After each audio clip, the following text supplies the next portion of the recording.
अकबर और जहांगीर ने मिलकर 6 लाख हिंदुओं के कत्ल कर दिए। क्या ये अतिक्रमणकारी या आक्रांता सम्मान के योग्य थे? नहीं। इन्हें सम्मान दिया जाना चाहिए था। और दूसरी तरफ परोपकारी राजा दादा सूरजमल, क्या इसका तुलनात्मक अध्ययन होना चाहिए? सम्मान किसे देना चाहिए, अत्याचारी को या परोपकारी को? मैं आप सबकी हामी इसलिए भरवा रहा हूं, यदि सरकार अगले 100 वर्ष तक नहीं जागी, मैं अपने साथियों को लेकर इन सभी गुलामी की निशानियों को एक दिन में मिटा दूंगा। अहमद शाह अब्दाली मथुरा में 12,000 जाटों का कत्ल कर दिया, 200 बच्चों का कत्ल कर दिया, 4,000 सन्यासियों का कत्ल कर दिया, 48,000 हिंदू पानीपत में काट दिए, 1761 में कई लाख मराठे हिंदुओं का कत्ल कर दिया। क्या ये अत्याचारी सम्मान के योग्य थे? नहीं। सम्मान परोपकारी को मिलना चाहिए या अत्याचारी को? परोपकारी को। देश की सरकारें या देश के शिक्षा मंत्री जिस मंशा से, जिस दुर्भावना से इन लुटेरों का, इन आक्रांताओं का, इन अतिक्रमणकारियों का इतिहास हमारी बुद्धि में भरने का काम समय समय पर करते गए, वो जनजागृति जो इंटरनेट के माध्यम से बहुत तेजी से हमारे देश के युवाओं में आई, वो जनजागृति इस शिक्षा मॉडल के विनाश का कारण बनेगी। और यदि शिक्षा की किताबों में किसी को पढ़ाया जाएगा तो दादा सूरजमल को और माता महारानी किशोरी जी को पढ़ाया जाएगा, ना विक्टोरिया को पढ़ाया जाएगा, ना अकबर को, ना अहमद शाह अब्दाली को, ना मोहम्मद गौरी को, ना जहांगीर को, ना तुगलक को, ना ऐबक को। यदि किसी को पढ़ाया जाएगा तो दादा सूरजमल को पढ़ाया जाएगा, यदि किसी को पढ़ाया जाएगा तो राजा मिहिर भोज को पढ़ाया जाएगा, महाराणा प्रताप को पढ़ाया जाएगा, पृथ्वीराज चौहान को पढ़ाया जाएगा, शिवाजी को पढ़ाया जाएगा, संभाजी महाराज को पढ़ाया जाएगा। मैं आप सभी से पूछता हूँ, ये गुलामी की निशानियां मिटनी चाहिए नहीं मिटनी चाहिए? ये इस राष्ट्र के माथे के ऊपर कलंक है या नहीं है? ये भारत माता के माथे पर कलंक है या नहीं है? प्रीत भाई, आप संघर्ष करो, इस कलंक को मिटाने की जिम्मेदारी युवा पीढ़ी लेने के लिए तैयार है। हम इस कलंक को मिटा देंगे। सरकार के पास मात्र 1 वर्ष का समय है। 1 वर्ष के बाद पूरे देश में ये गुलामी की निशानियां मिटा दी जाएंगी। हमें अपनी आगे आने वाली पीढ़ियों को ये बताना है, जिस त्योहार को, जिस शौर्य दिवस को वीर गाथाओं से, गीतों से उस शौर्य का बखान करते हुए मनाया जाना चाहिए था, वो निर्भीक, वो निडर, वो अजय पराक्रमी राजा सूरजमल, जिसका यश गाते गाते इस देश के कवियों की जीवा नहीं तकनी चाहिए थी, उस देश की मातृशक्ति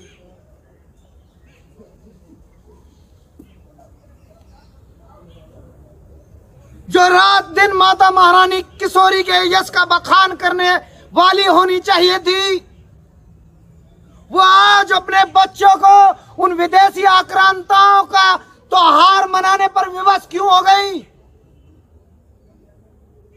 वे विदेशी आक्रांता, जाओ, यदि मेरी बात झूठी लगती है तो जाओ गोवा में देखो, वो स्तंभ आज भी मौजूद है जहां ईसाईयत स्वीकार ना करने वालों की भुजाएं काट दी जाती थी और तड़प तड़प कर मरने के लिए छोड़ दिया जाता था।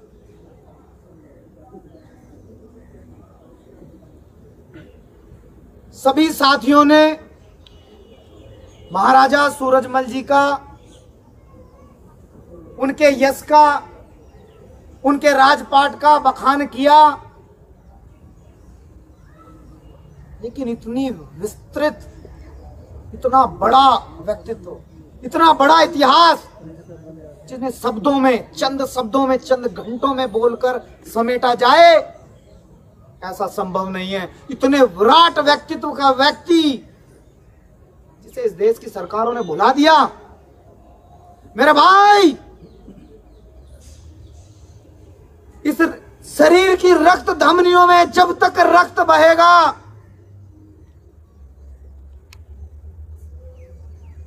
तब तक ये नाम बड़े सम्मान से देश में लिया जाएगा। कोई भीख नहीं मांग रहे। दिल्ली एनसीआर, वर्तमान का दिल्ली एनसीआर और इससे भी बड़ा विस्तृत क्षेत्र, जिसके राजा महाराजा सूरजमल जी, क्या उनकी प्रतिमा इस संसद में नहीं होनी चाहिए थी? होनी चाहिए। मैं आपसे पूछता हूं कि महामानव आचार्य चाणक्य के बाद और महर्षि दयानंद से पहले यदि कोई व्यक्ति है तो वो दादा सूरजमल है या नहीं है? ऐसा न्याय प्रिय व्यक्ति समाज में कोई दूसरा है? नहीं है। 1000 साल के इतिहास में कोई दूसरा व्यक्ति है? नहीं है। क्या उनकी प्रतिमा इस संसद में नहीं होनी चाहिए? होनी चाहिए। इस देश के न्यायालयों में नहीं होनी चाहिए? होनी चाहिए। दिल्ली की विधानसभा में नहीं होनी चाहिए? होनी चाहिए। इस अपमान को हम अब और ज्यादा दिन बर्दाश्त नहीं करेंगे। ऐसा न्यायप्रिय व्यक्ति, देश की सरकारें, सभी राजनीतिक दलों के मुखिया समता की बात करते हैं, समरसता की बात करते हैं, समानता की बात करते हैं, एकता की बात करते हैं, अखंडता की बात करते हैं। इससे बड़ी समानता कोई होगी कि हमारी माँ अपने महल से निकलती है और पुष्कर के उस मेले में जाती है जहां सिर्फ रानियों को स्नान करने का अधिकार था। वहां सभी जातियों की महिलाओं को, सभी जातियों के परिवारों को स्नान करने का अधिकार दिलाया या नहीं दिलाया? दिलाया। इससे बड़ा समानता का कोई उदाहरण नहीं हो सकता। जाओ और गूगल कर लो, महाराजा सूरजमल जी का खजांची कौन था? आप समानता की बात करते हैं, समरसता की बात करते हैं। समानता, समरसता और समता का यदि कोई सबसे बड़ा उदाहरण है तो दादा सूरजमल है। देश की दीवारें, देश की किताबें, देश का पाठ्यक्रम इनके शौर्यगाथा से अटना चाहिए था, नहीं अटना चाहिए था? लेकिन ये संसद में बैठे लोग हमारे इतिहास से, हमारे गौरवशाली इतिहास से मुंह मोड़ गए। मैं इन्हें बता दूं कि वो दिन दूर नहीं है। 1 वर्ष का समय दे रहे हैं। 1 वर्ष के बाद हम देश में कोई गुलामी की निशानी नहीं छोड़ेंगे। जो हमें याद दिलाती हो कि कैसे करके ये निवस्त्र करके हमारे देश की अस्मिता को पैदल पैदल ले गए, कैसे कैसे इन्होंने लूट मचाई, अत्याचार किए। इससे बड़ा कोई उदाहरण होगा? नहीं होगा। दादा सूरजमल ने युद्ध लड़ा, युद्ध जीता और उस आक्रांता राजा से समझौता किया कि मैं तुझे राज देता हूं, लेकिन इस राज्य में एक भी पीपल का वृक्ष नहीं कटेगा, एक भी मंदिर नहीं तोड़ा जाएगा और गऊ नहीं कटेगी। ये जो नरेंद्र मोदी, देश के प्रधानमंत्री, आज सबका साथ सबका विकास की बात कर रहे हैं, ये सबका साथ सबका विकास सार्थक था दादा सूरजमल के राज्य में। ये सबका साथ सबका विकास, ये जो नारा इन्होंने आज लिया, ये नारा दादा सूरजमल का दिया हुआ है। और ये सिर्फ नारेबाजी कर रहे हैं और उस राजपाट में सब कुछ सार्थक था। मेरे भाई, शब्दों में नहीं समेटा जा सकता इतना विशाल व्यक्ति। जो स्थिति आज पूरे देश में हिंदू संगठन, एक कैंसर नामक बीमारी है लव जिहाद, जिसके ऊपर नारेबाजी भी कर रहे हैं, सरकार भी समय समय पर अपनी बात रखती है और बात रखकर मौन हो जाती है। मैं उन सरकारों को बता दूं, गिरा जहां पर खून वहां का पत्थर पत्थर जिंदा है, जिस्म नहीं मगर नाम का अक्षर अक्षर जिंदा है। जीवन में यह अमर कहानी अक्षर अक्षर गढ़ लेना, और शौर्य कभी सो जाए तो दादा सूरजमल को पढ़ लेना। मेरे भाई, लव जिहाद पर सबसे पहले यदि जवाब देने का किसी ने काम किया तो वो महाराजा सूरजमल थे। उसी भाषा में जवाब देंगे। ये आक्रांता या तो सुधर जाएं, नहीं तो उस भाषा में जवाब लेने के लिए तैयार हो जाएं। चढ़ाई करने में हम भी देर नहीं लगाएंगे। रीत भाई संघर्ष करो, हम तुम्हारे साथ हैं। रीत भाई संघर्ष करो, हम तुम्हारे साथ हैं। मैं, हमारे बीच में भाई मित्तल साहब भी हैं, त्यागी जी भी हैं, गुप्ता जी भी हैं, चौहान साहब भी हैं, कश्यप साहब भी हैं और मेरा पूरा परिवार है। मैं आप सभी के बीच में हाथ जोड़कर भाई नवीन से ये विनती करता हूं, हमारे हिंदुओं की किसी भी जाति का कोई भी गौरवशाली महाराज, कोई महाराजा, कोई राजा, कोई स्वतंत्रता सेनानी जिसे इस देश की सरकारों ने सम्मान देने का काम ना किया हो, उन सभी के सम्मान में हम जंतर मंतर पर एकत्रित होंगे और इसी ऊर्जा के साथ सरकार से अपनी मांग रखेंगे और समय वही 1 वर्ष का रहेगा।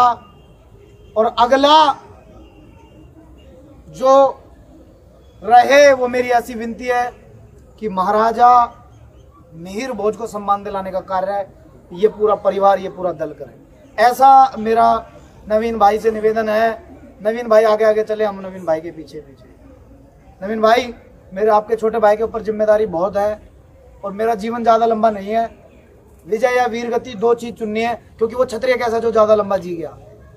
समाज में अन्याय अत्याचार है या नहीं है, अतिक्रमण हो रहा है या नहीं हो रहा। इतनी लंबी जिंदगी का क्या करना, अपने आंखों से गुलामी तो बर्दाश्त कर नहीं पाएंगे और काया रहनी जो फांसी के फंदे में झूल जाए। हम तो लड़ेंगे और लड़ेंगे भी और जीतेंगे भी, क्योंकि हमारे दादा सूरजमल ने जितने युद्ध लड़े वो जीतने के लिए लड़े और जीते। हम भी जो लड़ेंगे और जीतने के लिए लड़ेंगे और जीतेंगे।